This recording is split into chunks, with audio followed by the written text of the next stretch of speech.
You know that feeling, right? That ache deep in your lower back. Maybe sometimes it even like shoots down your leg. Feels a bit like an electric shock. Yeah, it's incredibly common, something a lot of people worry about or unfortunately experience firsthand. Exactly. So today we're doing a deep dive into one of the main culprits behind that specific kind of radiating pain, lumbar disc prolapse. Mhm. Think of this as your high-yield revision session. We've got these lumbar disc prolapse notes, and the mission really is just to pull out all the crucial bits you need to know. Absolutely. We'll break down what it is, the causes, how it shows up, and crucially, the management, all based on these notes you've got. The goal is clear, memorable info. Okay, great. Let's get straight into it then. Definition first. What exactly is lumbar disc prolapse? Okay, so fundamentally, you've got these discs between your vertebrae and the lower back. They have a soft, gel-like center, that's the nucleus pulposus, Yeah. and a tougher outer layer, the annulus fibrosus. A prolapse is when that inner bit, the nucleus, pushes out or herniates through a tear or weakness in the outer annulus. Ah, okay. Like the jam squeezing out of a donut if you press it. That's a perfect analogy, actually, Yeah. yes. And it's that squeezed out bit that can then press on or irritate the spinal nerves nearby. And that's the link to the radiating pain, the sciatica people talk about. Precisely. That nerve irritation or compression is what causes sciatica. Now, these prolapses, they happen most often down in the lower back. The notes specify L45 and L5S1 are the most common spots. L45 and L5S1. Got it. And another key point from the notes, most are posterolateral, so sort of back and to the side. But sometimes they can be central, pushing straight back. And why is a central one different? Well, a central prolapse can potentially compress the cauda equina. Right, the cauda equina. That's that bundle of nerves at the very bottom of the spinal cord. Controls quite a lot, doesn't it? It does. Bladder, bowel, leg sensation, leg movement.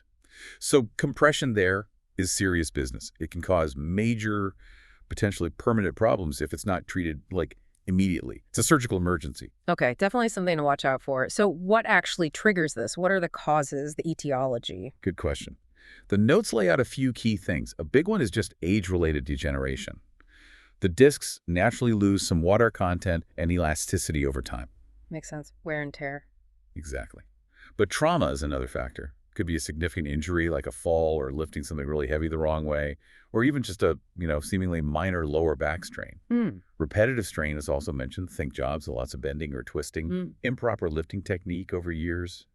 Obesity adds extra load. Smoking affects disc health. Smoking? Really? How does that affect discs? Yeah, it seems to impair nutrient supply to the disc, making it more prone to degeneration. And finally, genetics can play a part too. Some people just seem more predisposed. Wow, okay. So it's quite a mix. Aging, injuries, how we move, lifestyle, even our genes. Which leads nicely into risk factors. Who's more likely to get this? Right. The notes list several. Age, as we said, is key. The peak incidence is typically between 30 and 50 years old. Okay, sort of middle age. Yep. Then occupation, heavy lifting, lots of driving, repetitive movements, they all increase risk. Also, perhaps counterintuitively, a very sedentary lifestyle isn't great either. So too much strain or too little movement can both be issues. Seems that way.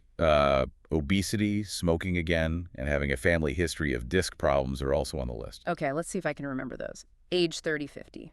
Jobs with heavy work or lots of sitting. Being overweight. Smoking. And family history. That's a pretty good summary. You can maybe group the lifestyle ones, sedentary, obesity, smoking together in your mind. Yeah, good tip. Okay, so we know who's at risk. What's the actual step-by-step process in the body, the pathophysiology? So it usually starts with that outer layer, the annulus fibrosus, becoming weakened or developing a tear. Like we said, age, maybe a prior injury, or genetic factors can contribute to this weakening. Right, the donut casing gets a crack. Exactly. Then the inner gel, the nucleus pulposus, gets squeezed through that weak spot. And the notes mention, interestingly, that sometimes the final trigger can be something quite simple, like a forceful cough or a sneeze. Just that sudden increase in pressure. Just a cough. Wow. And then this bulge physically hits the nerve. It does. It either directly compresses the nerve root exiting the spinal canal at that level, or the inflammation caused by the prolapse irritates the nerve. And that's what causes the pain, the numbness, the tingling, the weakness down the leg of the sciatica. Okay. And again, the notes stress those common levels. L45 impacting the L5 nerve root, and L5S1 impacting the S1 nerve root. And always keep that possibility of a central prolapse causing cauda equina syndrome in the back of your mind. It's rare, but critical. That donut analogy is really sticking. Makes it very clear. Okay, so if someone comes in with these symptoms, what else might be going on? What are the differential diagnoses? Good point. It's not always a disc prolapse. The notes suggest considering things like lumbar spinal stenosis, that's a narrowing of the spinal canal itself, which can also squeeze nerves. Okay. Degenerative disc disease, just the general breakdown of the disc without a specific herniation. Spondylolisthesis, where one vertebra slips forward on the one below it. Right. And importantly, remember, sciatica itself is a symptom, not a diagnosis.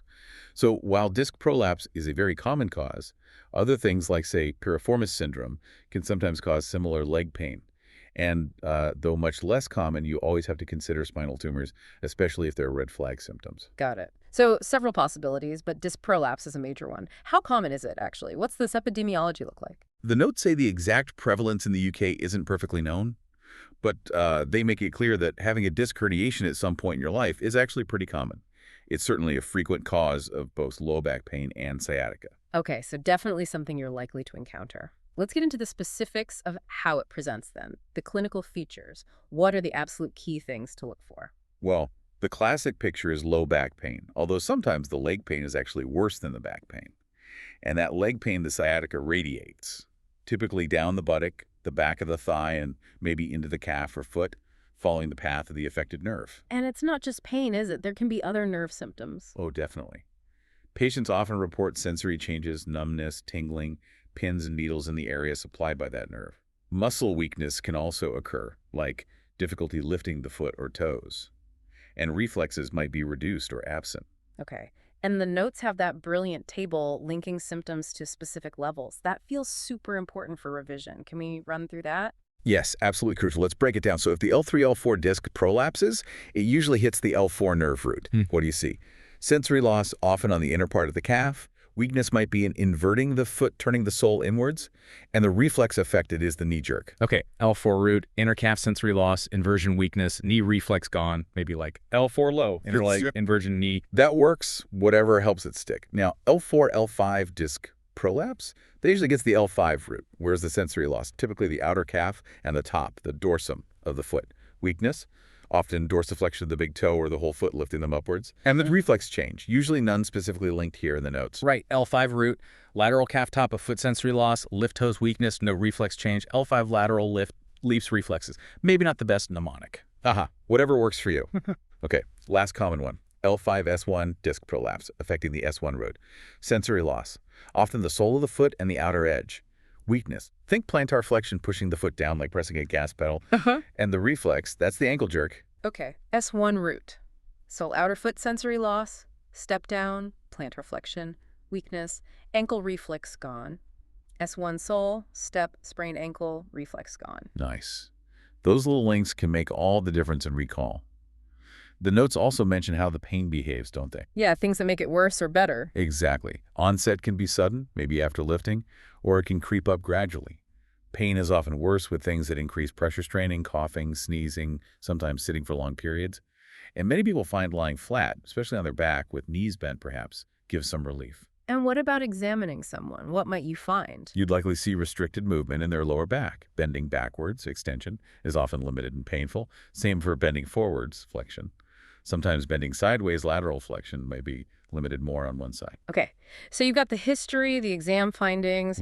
How do you confirm it's definitely a disc prolapse? What investigations are used? Well, the notes actually emphasize that the diagnosis is primarily clinical, based on that pattern of symptoms in the examination findings. So you don't always need a scan? Not always, no. Imaging, like an MRI or sometimes a CT scan, is generally reserved for cases where the diagnosis is uncertain, if symptoms are severe or not improving, or if you're considering interventions like injections or surgery. The scan can show the disc bulge and exactly how much is compressing the nerve. I see. What about nerve tests? EMG? Nerve conduction studies and EMG can sometimes be used, yeah. They help assess how badly the nerve root is affected, looking for signs of nerve damage. But again, not usually routine for a straightforward case. Okay, so mostly clinical, scans for specific situations. Let's talk management then. What's the approach in the UK? The main goals are pretty clear. Relieve the pain, reduce any inflammation around the nerve, and get the person functioning better again. And the good news is, conservative treatment is the mainstay and usually works well. Conservative meaning non-surgical. Exactly. The notes list things like relative rest initially, but not prolonged bed rest. Physical therapy is key exercises to improve flexibility, core strength, and posture. Pain relief medication is important too. What kind of pain relief? Simple analgesics like paracetamol, NSAIDs like ibuprofen if appropriate, maybe short-term use of weak opioids if the pain is severe.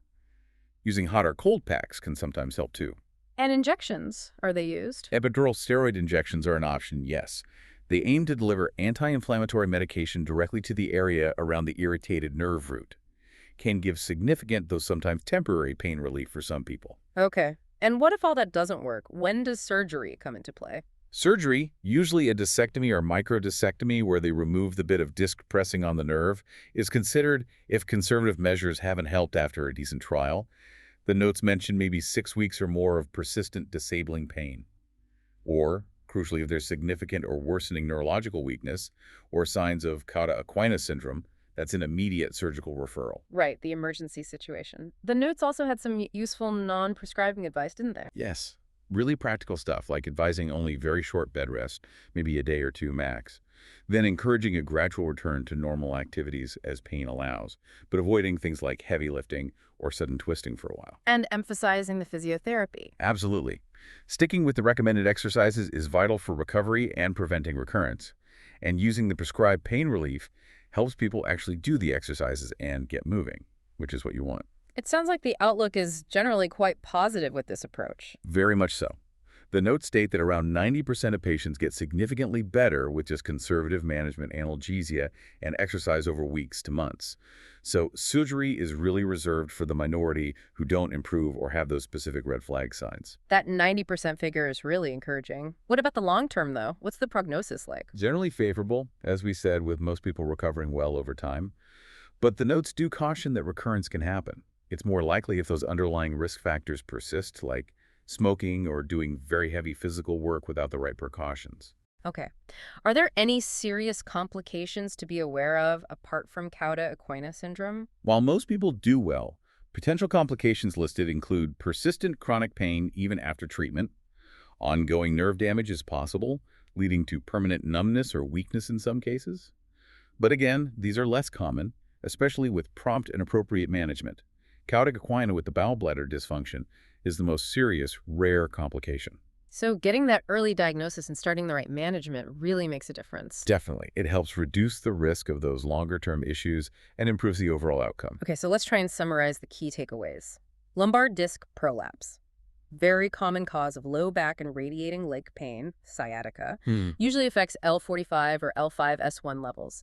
Diagnosis is mainly clinical, but imaging helps confirm if needed. Right. Management is primarily conservative rest, physio, pain relief, and has a really high success rate, around 90%. Yep. Surgery is for persistent pain after 6 weeks, progressive weakness, or that emergency situation, cauda equina syndrome. Couldn't have put it better myself. And remembering those nerve root patterns, L4, L5, S1, and the mnemonics we talked about is super helpful for revision. Absolutely. L4 inner invert knee, L5 lateral lift no reflex, S1 sole step ankle reflex. Got it. Perfect. And maybe a final thought for listeners. Considering those modifiable risk factors, weight, smoking, lifting technique, exercise levels is really important, both for prevention and for reducing recurrence risk if you've already had an episode. Great point. It brings it back to what individuals can potentially influence in their own spinal health.